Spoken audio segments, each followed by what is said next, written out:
When you would go to a place that people would make exceptions, right? They would not serve you with the same plates or cutlery, or they would say, as soon as you said I'm HIV positive, which I did from early on, oh, I couldn't have a relationship with you because, you know, I would have to take care of you.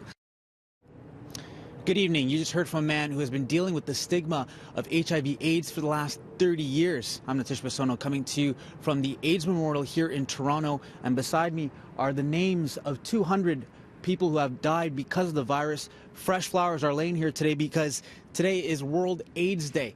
And we've learned exclusively that at St. Michael's Hospital, the research team there has earned up to $1.5 million to carry out a new study that will hope to identify the source of HIV stigma and find new ways to reduce and eliminate them. And here's why this research is needed. Stats from last year show that approximately 36.7 million people living with HIV/AIDS worldwide. Here in Canada, just over 75,000 people live with HIV, according to the 2014 national estimates. That's an increase of 9.7% since 2011. Right now, 1 in 5 Canadians who are infected with HIV don't even know it, and those heading up the research project hope to learn the stories behind those numbers. So this is a stigma project. It's called the Stigma Index, and it's never been done before here in Canada. It's been done in 40 countries around the world. We're very excited about it.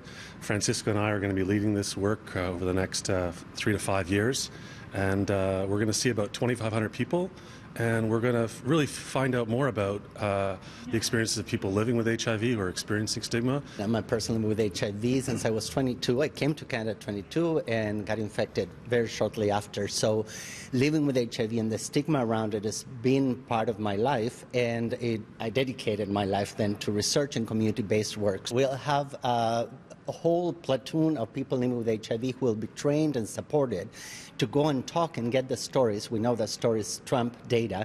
They'll get the stories, we'll analyze it with them, we'll interpret the stories, and we'll try to use that data in different ways, say with politicians or healthcare professionals or policymakers. Now, the researchers say the study will start here in Toronto and then gradually make its way across the country. The goal is to start a national conversation and, of course, to educate the general public.